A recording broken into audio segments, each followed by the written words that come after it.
கன்னிவடி என்ன இருக்குதுல்ல இருக்கு தான் ஒரு நாளைக்கு 2 பஸ் பயணங்கள்லாம் கரண்டில் ஒன்றுமே தானே கௌதாரமலை எப்படிங்க எடுத்து மணல் புட்டிகள் எல்லாத்தையும் நாங்கள் பார்க்கக்கூடிய மாதிரி இருக்கு. மணல் கும்பம் இப்படிதான் இடம் பெயர்ந்து வருமானம் எவ்வளோ இருக்கும் இந்த ஒரு வருமானம் குறைதான். சும்மா அப்படியே சுடு அள்ளுதாக்களோடு தெரியும். கிழங்கு இடிச்சு புட்டாக்கி சாப்பிடலாம். கௌதாரிமலையில் இருக்கிற பிள்ளையார் ஆலயம் உண்டு. பழைய வீடுகள் ஒரு வருஷம் தானே இங்கே போயிட்டு இருந்து ஆட்சியில் இருந்தால் வள்ளத்தானே ஏற்றி கொண்டு போகிறோம். யாழ்ப்பாணம் போகிறோம். உறவுகள் அனைவருக்கும் வணக்கம். நாங்கள் மீண்டும் ஒரு காலை ஊடா சந்திக்கிறோம். இன்றைய தினம் நாங்கள் யாழ் மாவட்டத்திலிருந்து கிளிநொச்சி மாவட்டம் பூநகரி பிரதேசத்தை நோக்கி பயணம் செஞ்சு கொண்டிருக்கிறோம். இப்போ எங்களுடைய பயணம் சங்குப்பட்டி பாலத்தை கடந்து போய்கொண்டிருக்கிறோம். சங்குப்பட்டி பாலத்தை கடந்து ஒரு கொஞ்சம் தூரம் போனதுக்கு பிறகு உங்களுக்கு தெரியும், அதில் ஒரு ரோட்டொண்ட திரும்பும், அதாவது கௌதாரி முனை அப்படி என்கின்ற பெயர் பலகை போட்டு, அதாவது இந்த பிரதேசங்களை எல்லாத்தையுமே வந்து பார்த்தீங்கன்னு சொன்னால் கல்முனை அப்படின்னு சொல்லிவினோம். அதாவது 3 பக்கமும் கடலால் சூழப்பட்டு ஒரு நிலப்பரப்பு, ஒடுங்கிய நிலப்பரப்பு. நீங்கள் மேப்பில் பார்த்தீங்கன்னு சொன்னால் தெரியும். இந்த நிலப்பரப்பில் நிறைய கிராமங்கள் இருக்குது. கௌதாரி முனை, அது மட்டும் இல்லாமல் வெட்டுக்காடு, அதோட மண்ணித்தலை, அதோட கல்லடி அப்படின்னு சொல்லுகின்ற பிரதேசங்கள் எல்லாமே இருக்குது. இந்த பிரதேசங்கள் எல்லாமே அதாவது யுத்தம், அது மட்டும் இல்லாமல் பல இடப்பெயர்வுகளை சந்தித்து, அதாவது இன்று வரைக்கும் அந்த இடத்துலேருந்து மக்கள் தங்களுடைய நிலங்களை விட்டு விலகாமல் இன்றைக்கு மேல்குடியேற்றங்கள் செஞ்சு நிறைய மக்கள், நிறைய குடும்பங்கள் அந்த இடத்துல வந்து வசித்து கொண்டிருக்கிறோம். அப்படி இருக்கிற சந்தர்ப்பத்தில் இன்று வரைக்கும், இந்த காலம் வரைக்கும் அந்த மக்கள் பல்வேறு விதமான அடிப்படை பிரச்சனைகளை வந்து எதிர்கொண்டு கொண்டிருக்கிறோம். அதிலே முக்கியமாக வந்து போக்குவரத்து. இன்று வரைக்கும் அந்த மக்கள் போக்குவரத்து செய்கின்ற பாதைகள், அவர்களுடைய அந்த பஸ் பயணங்கள் எல்லாமே வந்து அவ்வளவு ஒரு சிரமத்தின் மத்தியில் பயணம் செஞ்சு கொண்டிருக்கிறோம்னு சொல்லலாம். இன்றைக்கு நாங்கள் முக்கியமாக இந்த ஏனையன் ரோட்டில் இருந்து கௌதாரி முனை போகின்ற வரைக்கும் அந்த பிரதேசத்து நபர் எப்படி ஒரு தங்களுடைய பயணத்தை வந்து மேற்கொள்கின்றார் என்பது தொடர்பாகவும், அதோட இந்த கௌதாரி முனை பிரதேசத்தில் இருக்கின்ற ஒரு சில முக்கியமான இடங்களையும் வந்து இந்த காணொலியூடாக வந்து பார்க்க போகிறோம். எங்களுடைய சேனலுக்கு யாராவது புதுசாக வந்து சொன்னால் மறக்காமல் சப்ஸ்கிரைப் பண்ணி போட்டு காணொலி வந்து பாருங்கள். இப்போ வாங்க தொடர்ச்சியாக காணொலிக்குள்ளே வந்து போகலாம். இது எப்படி நாங்கள் வந்து கொண்டிருக்கையில் இந்த இடத்துல ஒரு அம்மா வந்து ஈச்சம்பழங்களை வந்து விற்று கொண்டிருக்கிறார். குறிப்பாக இந்த கௌதாரிமனையை பொறுத்தளவில் ஒரு சீசனுக்கு வந்து நாவல் பழங்கள் அதிகமாக இந்த இடத்துல விற்கிறவேன்னு சொல்லி நான் பார்த்துருக்கிறேன். நான் ஈச்சம்பழம் வந்து இன்றைய தான் பார்க்குறேன். எங்கேயுமா எப்படிங்க நீங்கள் இது கௌதாரிமனை எப்படிங்க எடுத்துன்னு வாரீங்க? நீங்கள் இருக்க இடம் கிளிநொச்சி. இதில் எவ்வளோ ஒரு இது விற்கிறீங்க? ஒரு இது 200 ரூபா. அம்மா வந்து கிளிநொச்சியில் இருக்கிறவாம் கௌதாரிமனைக்கு வந்து என்னத்தில் பயணம் செஞ்சு போகிறோம்? நீங்கள் இப்போ உள்ளுக்கு நடந்தும் போகலாம். நடந்தும் வந்து போகிறவா, மற்றது பைக் எல்லாத்தையும் பைக்கில் ஏறி போயிட்டு இப்போ ஈச்சம்பழம் வந்து இதில் விற்று கொண்டு இருக்கிறோம். சரி வாங்க, இப்படி நாங்கள் உள்ளுக்கு வந்து போவோம். இப்படியே நாங்கள் இந்த கௌதாரி முனைக்கு போகின்ற அந்த வீதி நீண்ட காலங்களாகவே இந்த வீதியின் நிலைப்பாடு வந்து இப்படி தான் இருக்குது. நாங்கள் இந்த வீதியால் தான் இப்போ கௌதாரி முனைக்கு வந்து நாங்கள் பயணம் செய்ய போகிறோம். இதில் ஒரு சில பேர் பஸ்ஸுகளில் இருந்து இறங்கி உள்ளுக்கு நடந்து போகிறதையும் பார்க்கக்கூடிய மாதிரி இருக்குது. என்று சொன்னால் உள்ளுக்கு வந்து பஸ் வந்து ஒரு டைமுக்கு தான் போகும். நினைக்கிறேன் ஒருக்கா போகிறது ஒருக்கா வேறது அப்படியே தான் இருக்கணும்னு சொல்லி. ஏன்னா உள்ளுக்கு வந்து பயணங்கள் எல்லாம் வந்து அவ்வளவு சிரமத்தின் மத்தியில் மக்களும் வந்து பயணம் செஞ்சு கொண்டு இருக்கணும். இந்த இடத்துல அப்படி ஒரு விஷயத்தை பார்க்கக்கூடிய மாதிரி இருந்தது. இதில் வந்து மைனிங் சைட்டுண்டு இதில் போட்டிருக்கணும் போட் வந்து. நான் நினைக்கிறேன் இதுக்குள்ள இந்த மைன்ஸ் வேலை எடுக்கிற வேலை திட்டங்கள் வந்து இப்போவும் இடம்பெற்று கொண்டு இருக்குன்னு சொல்லி. ஏன்டா இது வந்து யுத்தகால பகுதிகள் எல்லாம் வந்து இந்த இடங்கள் விடுதலை புலிகள் என்ற கட்டுப்பாட்டுக்குள்ளே இருந்தது. அதுக்கு பிறகு இராணுவம் கைப்பற்றி இந்த இடங்களில் நிறைய யுத்த நடவடிக்கைகளையும் வந்து இடம்பெற்றிருந்தால் இதில் மைன்ஸ் பிரச்சனைகள் இருக்கிறதால இதில் போட்டையும் வந்து போட்டிருக்கணும். அது மட்டும் இல்லாமல் இந்த போட் இப்போ சமீப காலங்களாக இந்த போட்டை வந்து இதில் போட்டிருக்கணுமேனு சொன்னால் இப்போ இந்த பிரதேசங்கள் சுற்றுலா மையங்களாக மாறிக்கொண்டு வர்றதை நாங்கள் பார்க்கக்கூடிய மாதிரி நிறைய சுற்றுலா பயணிகளும் இந்த இடங்களுக்கு வருகினோம். என்று சொன்னால் அழகிய கடற்கரைகள், மணல் திட்டுகள் என்று நிறைய இந்த இடங்களில் இயற்கை சார்ந்த விஷயங்கள் நிறைய இருக்குது. அதால் இந்த இடங்களில் இப்போ போட்டும் வந்தாக்கள் போட்டுக்கணும். ஒரு மிகப்பெரிய போட். இதில் இருக்கின்ற ஒரு சில பீச்சுகளின் புகைப்படங்கள், அது மட்டும் இல்லாமல் இன்னும் சில வரலாற்று முக்கியத்துவம் வாய்ந்த கட்டிடங்கள், அதோட பழைய சிவனுடைய ஆலயம் இருக்குன்னு சொல்லியிருக்கணும். அந்த படங்கள் எல்லாத்தையும் போட்டு இதில் ஒரு விஷயத்தை போட்டிருக்கணும். இதில் கௌதாரிமுனை சூன் அப்படின்னு சொல்லி இதை போட்டிருக்கணும். யாழ்ப்பாணத்தில் இந்த கௌதாரிமுனை என்கின்ற இந்த கிராமத்துக்கு போகிறதுக்காக ஒரு நாளைக்கு 2 பஸ் பயணங்கள்லாம் இருக்குது. அதுலேயும் குறிப்பாக வந்து விடிய 6 மணிக்கு இங்கேருந்து ஒரு பஸ் வந்து போகும்னு சொல்லினோம். அதோட நான் நினைக்கிறேன் அங்கேருந்து 6 மணிக்கு பின்னேரம் 6 மணிக்கு திருப்ப இங்கே பஸ் வந்து வருவோம். அந்த 2 பஸ்ஸில் தான் மக்களுடைய பயணம் வந்து இருக்க போகுது. அதுக்கு இடையில் இதுகளில் வந்து இறங்கி நின்று மக்கள் பயணிக்கிறார்கள் எல்லாம் வந்து கடுமையான சிரமம். அதோட சில பேர் வந்து நடந்து போகிறத பார்க்கக்கூடிய மாதிரி இருக்கும். ஒரு சில பேர் இதுகளில் ஆக்கள் வியாபார நோக்கங்களுக்காக வாகனங்கள் ஏதாவது போச்சுன்னு சொன்னால் அந்த வாகனங்கள்லேயும் ஏறி மக்கள் இதில் பயணம் செய்கிறது தான் இந்த இன்று வரைக்கும் இருக்கிற நடைமுறை இருந்துகிட்டு இருக்குது. விடிய போகிற பஸ் 5 மணி 5:30 6 மணி அந்த டைமுக்குள்ளே விடிய இங்கேருந்து பஸ் வந்து போகும்னு சொல்லினோம். அங்கே போய் தொடர்ச்சியாக நாங்கள் போய் பார்ப்போம். இணையன் வீதியால் பயணிச்சு நாங்கள் இந்த கௌதாரிமுனை இந்த பிரதேசத்துக்கு வந்து இறங்குறதுக்கு இந்த இடத்துல எந்த விதமான பஸ் கோட்டுகள் எதுவுமே இல்லை.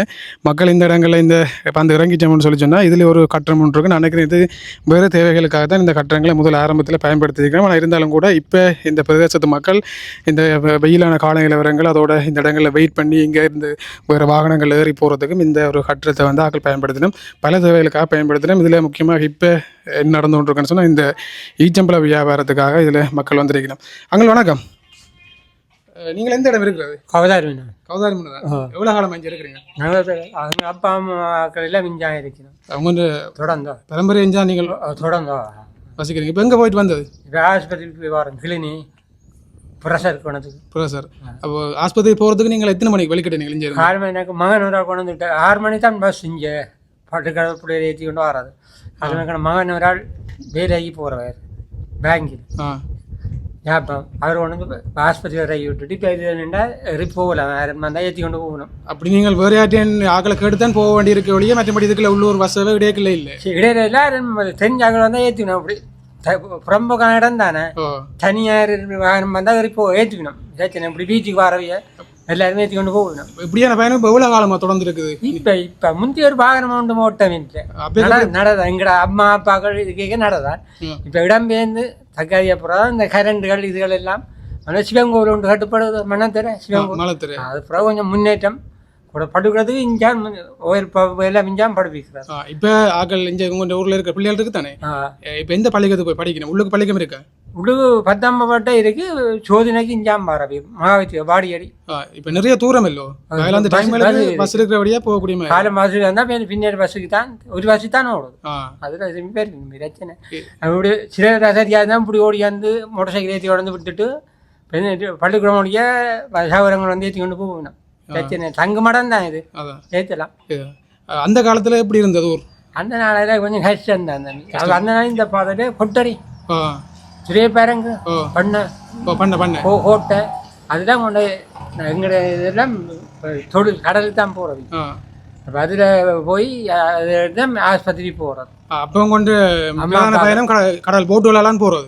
இப்போதான் இது ஆஸ்பத்திரி இதுக்குள்ளால வரோம். இதுக்குள்ள வரீங்க எல்லாத்தையும் உங்களுக்கு யாழ்ப்பாணத்துக்கும் டவுனுக்கும் உங்களுக்கும் போட் பயணங்கள் கிட்ட ஒரு 3/4 மாத்தியாங்க காணும் போவோம். இன்ஜினியர் போய் வேறு 3/4 மாத்தியாங்க ரோட்டால் போகிற விட வேலை போயிடலாம். இப்போ அங்கிட்ட விட்டு இப்போ எங்களுக்கு கிளிநொச்சி மாவட்டோட இருந்தாங்க. அப்போ நான் எங்கிற இடத்த நாட வந்துட்டு இங்கே ஆஸ்பத்திரி போகிறோன்னா தூரம் தானே. அப்போ இந்த யுத்த கால நிலவரங்கள் எல்லாம் என்ன செஞ்சீங்க ஊரில்? இன்னும் யுத்தங்கள் நடைபெற்று இப்படி தான் இடம்பெயர்ந்து திக்கித்துக்காக இருந்தாங்க. குடும்பத்தில் ஜாப்பான் குல்மானிப்பேன் துவக்கத்தில் இப்போ ஜாப்பான் யுத்தம் நடக்க இப்படி அப்படியே போய் திரும்பி இங்கே வந்து இருக்கிறேன். இப்போ முந்தையெல்லாம் கரண்டில் ஒன்றுமே தானே. இப்போ கரண்டுகள் கல்வி வீடுகள் முந்தையெல்லாம் ஊரை கொட்டிடலாம் கஷ்டம்தான். ஆண்டை முந்தையெல்லாம் படிக்க இப்போ புள்ளியெல்லாம் படித்து பெருங்குளம் முத்தியோத்திலே இருக்குது. பிரதானமான தொழில் இந்த மீன் பிடிக்க விட மீன் தொழில். எங்கள் அப்பாக்கள் எல்லாம் மீன் பிடிதான். வேற தொழில் குறைவு. இப்போ தொழில் நாங்கள் தொழில் தான் போகிறோம். நண்டு வேலை கனவை அங்கே 3 வியாபாரி வராங்களா எங்கள் இடத்துல. மீன் பழங்களெல்லாம் அப்படி நல்லா பிடிபடுதோ? கொஞ்சம் குறைவு தான். குறைவு மண்ணெண்ணெய் பெட்ரோல் எல்லாம் விலை தானே. தூரி ஓடி செய்கிறாது. உள்கடலோடையே செய்கிறோம். அப்போ ஒரு நாள் நீங்கள் வெளியில் போய் பயணம் செஞ்சுட்டு வரணும்னா ஒரு அரை நாள் சிலவாகும். வெளியில் வந்து வந்து போகிறோன்னா ஒரு நாள் ஃபுல்லாக. அப்போ இன்றைக்கு உங்களுக்கு வேலையை நிப்பாட்டிட்டீங்க? நான் சொல்லிட்டு போகிறதில்ல தான். புறாசரிகள் வயது மக்கள் இருக்கிறேன். என்ன சாமான் வீட்டுக்கு தான் போகிறீங்க? வீட்டுக்கு மிளகாய் மல்லி அவ்வளோ வேற ஒன்றும் பெருமையாக காவையில் கொண்டு போகிறேன். கடை வசதிகள் உள்ளுக்கு இருக்கா? கோஆபரேட்டிவ் இருக்குது. பெருசு 3 கடைகள் இருக்குது. பிரச்சனை இல்லை. சரியாங்க. நன்றியா?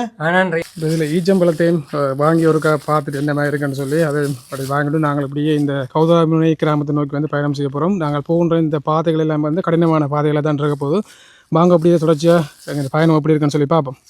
இப்போ இதில் ஒரு ஐயா வந்து ஹாஸ்பிட்டலுக்கு போயிட்டு வந்து எங்களால் போகிறதுக்கு பயணம் செய்ய முடியாது இருந்த நேரத்தில் இப்போ நாங்களும் பைக்கில் ஏற்றி கொண்டு போக போகிறோம். பாங்க அப்படியே போவோம். அதோட ஒரு சில விஷயங்களை ஐயாட்ட கேட்போம் இந்த ஊர் சம்மந்தமாக. யாழ்ப்பாணத்தில் கொளுத்துற வெயிலில் உண்மையிலே எப்படியான பாதைகளூடாக பயணம் செய்கிறதுன்றது உண்மையில் அவ்வளோ கஷ்டமான ஒரு விஷயம் சொல்லி தான் சொல்லலாம். ஐயா இந்த ரோட்டெல்லாம் முதல் இப்படி இருந்தால் மக்கி பிறகு போட்டுதா? மக்கி வேண்டாம் போட்டேன் பிறகு மக்கி போட்டது. இப்போ மழை காலங்கள்ல எல்லாம் சரியான கஷ்டம் இல்லை. மழைக்கு ஓடிடாது. மழைக்கு எல்லாம் வெள்ளம். கடமலைக்கு இதில் போகிற பயணம் செய்கிறதே கஷ்டம். என்ன பஸ்ஸே வாரல நேரத்தில் பஸ்ஸே வாரல. மழையான நேரங்களில் மழை காலங்களில் இந்த இடங்களால் பஸ்ஸே பயணம் செய்கிறது இல்லையா? ஏன்னு சொன்னால் தண்ணிகள் அவங்கள எல்லாம் தேங்கி நிற்கிற இடங்கள் கொஞ்சம் மழை இருந்தாலும் டக்குன்னு தண்ணி வந்துடும். ரோட்டுகள் எல்லாம் அவ்வளவு பள்ளங்கள் குட்டியாக இருக்குது. அப்போ ஒவ்வொரு மலைக்கு பிறகும் ரோடு திருத்துறது, ஒவ்வொரு மலைக்கு பிறகும் ரோடு திருத்துறதோ? இல்லை இல்லை, இப்போ இருந்துதான் சில செய்யும். மற்றபடி இப்படியே இருக்கு. கோயில் ஒன்று இருக்குல்ல, அது பாருங்க தெரியுது. ஃபுல்லாக கோயில். இது பிள்ளையார் கோயிலா? எப்படி அந்த காலத்துலேருந்து இருக்கா இந்த கோயில்? பழைய கோயில். பழைய கோயில். அப்போ உங்கள் ஊருக்கு எத்தனை கோயில் இருக்கு? இதுக்கு கோயில் காடு காடாக இருக்குது எனக்கு. காடு காடா? இதுகளுக்கெல்லாம் மக்கள் குடியேற்றங்கள் இல்லையா? மக்கள் இந்த அணி தான் எனக்கு இடம்பெயர்ந்து திக்கி திக்கா போன இடத்தோட எல்லாம் 60 பேர் திக்கி திக்கா இருக்குது. இப்போ இதுகளுக்கெல்லாம் ஆக்கள் இல்லை இருக்குது. கொஞ்சம் இருக்குது கொஞ்சம். மற்றவண்டு கேட்கணும் நாங்கள் இப்போ எல்லாருமே தொங்கல் எல்லாம் போய் இருக்கணும் மக்கள் சனங்கன்ற குடியேற்றம். நான் கடைசி தொங்கல். ஓ, அது என்ன காரணம் அங்கே தொங்கலில் போய் இருக்கிறதுக்கு என்ன காரணம்? முன்னுக்கு இருக்காம முன்னுக்கெல்லாம் நாங்கள் அப்படியே இருந்தோம், கூட அப்படியே இருக்கிறோம். எல்லாரும் இந்தியால தொழில் பிரச்சனைகள் இருக்கா? தொழில் அங்கே கடன் இருக்கு, கிட்ட போயோட இருப்போம். இல்லைவாங்க இதுலேயும் ஒரு கடன் போயிட்டு தான் இருக்கு. கடன் போயிட்டு வளபடியோட கரண்ட் இல்லை, அங்கால இல்லை. எங்கால? எந்த வீட்டடியோட கரண்ட் இல்லை. அங்கே வெளியொண்ட இடம் தான், ஜனம் இல்லை. கடற்கரைக்கு நேவி இருக்குது, கல் அடிக்கன்னு சொல்லி மண்டபத்துக்கும் அதுக்கும் ஒரு 6 கிலோமீட்டருக்கே இருக்குது. அப்போ இன்னும் நிறைய குடும்பங்களுக்கு கரண்ட் வசதியும் இல்லாதான் இருக்கு. ஓ, இப்போ தான் கரண்டா இல்லை விலையெல்லாம் போட்டு தொழில் செய்யணும் தானே? ஓ, அவையெல்லாம் ரொம்ப ஊராக்கலாம் கிடையாது. எல்லாரும் போகுது. தொழிலாளி பிரதி ஜனங்களும் வந்து அது அரை ஊர் பாதுகாக்களும் வந்து தொழில் வாரவை அஞ்சு பாறவை. ரெண்டு பக்கம் தண்ணியில் ஒரு நிறைய மதகுகள் இருக்குன்னு. இந்த பேக்கியால் ஒன்று இருக்குது. இந்த தண்ணி அப்போ அந்த கடலுக்கு ஓடும். எந்த மழை கொஞ்சம் நிரம்பினா இந்த கடலுக்கு ஓடி ஓட வடிக்க ஓடி அங்கே போக்கு வடிக்க ஓடும். எந்த கடலோட வச்சேரும்? இது இங்கே ஜெட்டி சேரி கடலுக்கு சேரும். இந்த ஆணையர வங்காள அங்காளு இப்போ இல்லை பஸ்ஸாக வருது. பஸ் ஒன்று வந்து ஒன்று இருக்கு இன்னுங்க பஸ் இது காமேஸ்வரி. எதுண்டு? காமேஸ்வரி காமன்ஸ். இதில் ஒரு பஸ் ஒன்று வருது. ஆனால் இது இப்போ மக்கள் பயணிக்கிற பஸ் இல்லை நினைக்கிறேன். இப்போ 11 மணி 1 மணி 1:30 வரும். இப்போ காமன்ஸுக்கு ஆக்களை ஏற்றிக்கிட்டு போகிறதா? ஆக்களை ஏற்றிக்கிட்டு போகிறது. நிறைய பேர் வேலை செய்யணுமா காமன்ஸில்? உள்ளே போகுது. இப்போ நாங்கள் வந்த இடங்களே இந்த இடங்கள் கொஞ்சம் பச்சை பசைலன்னு இருக்குது நிறைய. இதில் என்ன மரமங்கள்? அண்ணா மரம். இது பிறகு இதெல்லாம் பயன்படுத்தலாமா? பிறகு அவ்வளோ உப்பு தண்ணி இருக்குது தானே, தெரியாது. கௌதாரமணியை பொறுத்தளவில் இந்த ஏனையின் பீதியிலேருந்து நான் உள்ளுக்குறேன் கேட்கல பெருசாக குடியேற்றங்கள் வந்து குறைவு. ஏன்னு சொன்னால் பெரும்பாலான தொழில் வந்து இவர்கள் கடல் தொழில் செய்கிறதால அந்த கடலை அண்டிய பிரதேசங்கள் அது கிட்டத்தான் ஆக்கள் தங்களோட குடியேற்றங்களும் நிறைய இருக்குது. உள்ளுக்கு எத்தனை குடும்பங்கள் இருக்கும்? வீடுகள் 85 குடும்பம் இருக்குது. 85 குடும்பத்துக்கிட்ட உள்ளே இருக்குது. உள்ளுக்கு இருக்குது. சரி சரி. இதுக்கு கொஞ்சம் முன்னே அவதானிக்கு அங்கால சிவங்கோலுக்கு அங்கே போக மாந்தி ஒன்று சொல்லி அதில் கன்னிவடி இப்போ எடுக்கணும். இப்போ 3 வருஷம் கூட எடுக்கணும். கன்னிவடி என்ன இருக்குது? இருக்குல்ல இருக்கிற அப்படியே தான் வந்து எடுக்கணும். அதான் முன்னுக்கு போட்டும் போட்டிருக்கணும். போட்டுருக்கு. என்னென்ன கன்னிவடி இங்கே வந்தது யுத்த காலங்களில்? யுத்தது ஆமியும் இருந்தால் தானே. ஆமி வச்சானே உயர் வச்சுனா அது தெரியாது. சரி. இப்போ இது வந்து அந்த பீச்சுக்கு போகிற இடம் தானே? இது பீச்சுக்கு இது அம்மங்கோல் ஒன்று சொல்லி இதுக்கு கோவிலுக்கு போகிற இடம். இப்போ அம்மங்கோல் ஒன்று இருக்கா? இது கிணத்துரம் அம்மங்கோல் ஒன்று சொல்லி கிணத்துரம் போகணுமா? இது உள்ளுக்கு இதால் போவோம். சுற்றி அதாலையும் பேர்லாம் இல்லை சுற்றி அந்த ரோட்டாலையும் மேலாம். இப்போ அந்த ரோட்டில் நாங்கள் பயணிக்கக்கூடியமா இருக்குமா? நான் அது இந்த பக்கத்தால் வார போகிறேன். இதாலாம் கூடுதல் வராங்க சரியாக அந்த ரோட்டு பாங்க ஜனம் புழக்கம் இல்லை தானே. இப்படி பீச்சுக்கு வார ஜனம் வந்து போனால் சரி. அதில் ஆமிகான பீச் இருக்குண்ணே. இந்த ரோட் சைட்டு எல்லாம் இப்போ கொஞ்சம் துப்புராக இருக்கணும் போட. இப்போ இதில் வைக்க ஒன்று வேலை செய்து என்னது செய்யணும் இருக்கேன். சோழருக்கு தான் வேலை இது நடக்குது தெரியாது. வைக்க ஒன்று நான் வரைக்கும் வேலை செய்து கொண்டு நிற்கிது. இது வந்து பாதை மூடப்பட்டிருக்கேன்னு போட்டிருக்கு. என்ன இது நேவிண்ட ஆமிக்காரத்தை இப்படி போயிட்டு இருந்தது. இப்போ கேம்பி இப்போ எடுத்தாச்சு. நேவிண்ட கேம்ப் இருந்ததா? இந்த இப்போ எடுத்தாச்சு. இப்போ எத்தனை கேம்ப் நேவிண்ட இருக்கும்? இதுக்காக இங்கே இந்த அம்மங்களுக்கு இதுக்காக இருக்குது. ஒரு கொஞ்சம் ஒன்று தான் இருக்குது. மற்ற கல்லடி இல்லை. அது நேவி தான். இப்போ மணல்கள் ஏற்றுருவியா உள்ளது?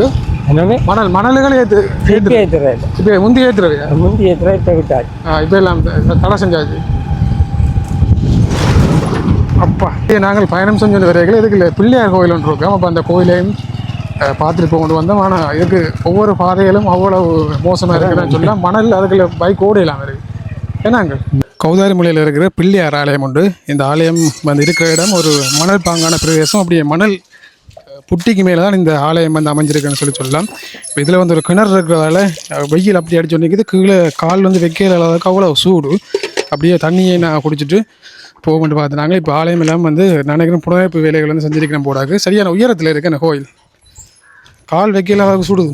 இந்த ஆலய சூழலை சுற்றி இடப்பெயர்களுக்கு முதல் 50 குடும்பங்களுக்கு மேலே மக்கள் வசித்தவையாம். ஆனால் இப்போ வந்து ஆக்கள் என்ற எந்த விதமான வீடுகளும் வந்து இந்த இடங்களில் இல்லை. இந்த ஆலயம் மட்டும்தான் இருக்குது.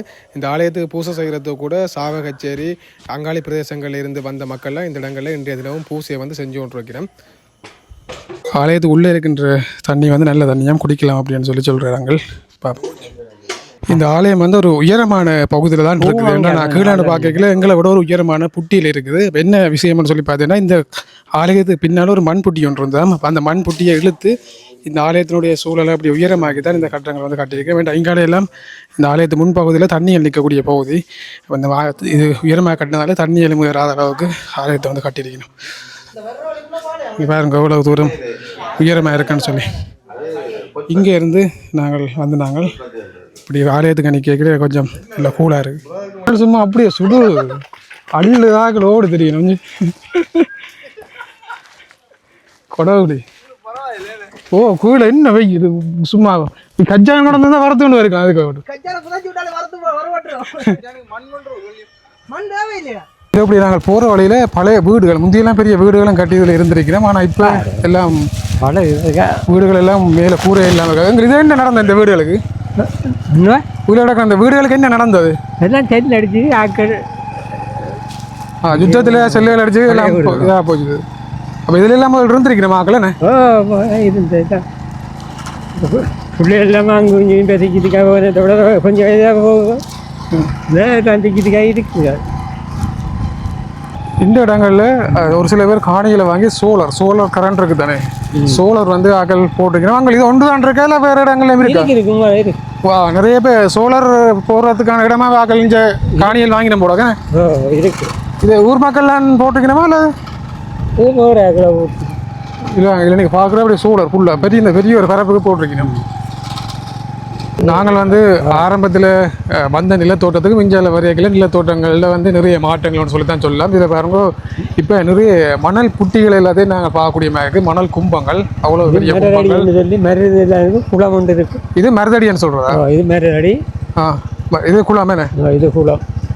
இது நல்ல தண்ணி இல்லை தானே பயன்படுத்தி மாடுகள் ஆடுகள் குடிக்க நிறைய தூரம் பயணம் செஞ்சு வந்துட்டோம். அங்கே என்ன இவ்வளோ தூரம் பயணம் செஞ்சு வந்துட்டோம். சரியான சிரமம் தான். உங்களுக்கு என்ன பழகி போச்சா? அதுக்கு எங்களுக்கு ஒரு சிம்பு வேலை நடந்து செஞ்சு எங்களுக்கு வெயிலன்னா கொஞ்சம் சோவாக போவோம். என்னடா வெயிலை கண்ட உடனே ஒரு சாரத்தை தூக்கி தலை பார்க்கட்டும் கொஞ்சம் ஈஸியாக இருக்கும். அப்படியே போகலாம். இலக்கினா இல்லை எங்கள் இடத்துக்கு கஷ்டம்னு தெரியாது. குடையன்னா அது இல்லை எப்படி அப்படி தூர பயணம் போயிருக்க எல்லாம் எல்லாருக்கும் வசதி வராதான் கொண்டு வரேன் கஷ்டமாக போயிருப்போம். அப்போ ஒரு நாளும் ஊரை விட்டு வேறு இடத்துக்கு போவோம்னு யோசிச்சது இல்லையா? இல்லை அப்படி இல்லை. எங்கள் இடத்துக்கு தொழிலை பார்த்து இங்கே வியாபாரிக்கு கொடுப்போம். அப்போ ஒரு நாளைக்கு எங்கொண்ட வருமானம் எவ்வளோ இருக்கும்? இந்த ஒரு வருமானம் குறைவு தான் ஐயா. குறைவேண்டா. அப்போ சிலவு எப்படி சமாளிக்கிறீங்க? சிலவு என்ன மாதிரி சாப்பாடு சிலவு உள்ளதுகள்? அதான் கொஞ்சம் கஷ்டமாக. நாங்கள் 3 பேர். நான் மகன் ஒரு பேங்கில் வேறு இருக்கிறார். நானும் ஒரு அம்மாவும். ஒரு எங்களுக்கு 2 பேருக்கு இருந்தாலும் நோமலாக போய்கொண்டே இருக்கு. ஒரு இந்த ஊரில் சிலவு குறைவேண்டாலும் வாழலாம் நல்லா வாழலாம். ஒரு சோறு கிடையாது. என்ன இப்போ வாழலாம்னு என்ன சொல்கிறீங்க? இப்போ சிலவு இல்லாட்டிக்கு என்ன உங்களுக்கு தேங்காய் இல்லாதகள் எல்லாம் மீன்கள் எல்லாம் கிடைக்குமா? மீன் இருக்குது, தேங்காய் வசதி இருக்குது. அரிசி வசதி இல்லாட்டிக்கும் ஒரு சரியான கஷ்டப்பட்ட குடும்பம் தொழில் இல்லை துறை இல்லை என்று சொன்னேன். ஒரு நாளைக்கு 2 நாளைக்கு அரிசியை வாங்கினா காலமாக சாப்பாட்டுக்கு கஷ்டமாக இருந்தால் ஒரு கிழங்கு இடித்து புட்டாக்கி சாப்பிடலாம். ஒடிக்கல்மா அவிச்சொடிகள் விரட்டி இடித்து சாப்பிடலாம். சில இடத்துல அப்படி இல்லை தானே. எங்களோட இன்றைக்கெல்லாம் நான் கிழங்கு இருக்குது, ஒடிக்கல் இருக்குது, பச்சை ஒடிக்கல் இருக்குது, அதையெல்லாம் இடித்து மாவு ஆக்கி வச்சுக்கிறேன். வாடகைக்கு போய் இப்படி கிளினிக்கு போய் வரைக்க மாவு ஆக்கி கொண்டு வருவேன். காளான் சாப்பாடு தான் நான் வீடுக்கார இல்லாட்டி மனுஷன் இல்லாட்டி நான் புழுக்கொடிய மாவு பிரட்டுவேன். அப்படி கிழங்கு 3 கிழங்கு கொஞ்சம் பசியாக இருந்தால் ஒன்றும் செய்யறாடிக்கு கஷ்டமாக இருந்தால் எங்கேயும் போய் வரைக்க வேலைக்கு தொழில் போய் வரைய கஷ்டமாக இருந்தால் சாதா பசி வந்தால் டக்குண்டு 4 கிழங்கு பிடுங்கி சுட்டு போட்டு சாப்பிட்டா அந்த நேரம் ஒரு துடிப்பு அடங்குன்னு தானே அப்படி நோமலாக போய்கொண்டே இருக்குது. இவ்வளோ தூரம் இப்போ நாங்கள் வந்தது இப்போ ஒரு அவசரம்னு சொன்னால் இங்கே உள்ள ஹாஸ்பிட்டல் இருக்கா? இல்லை, இங்கே இல்லை, வாடியடி தான் போகணும்.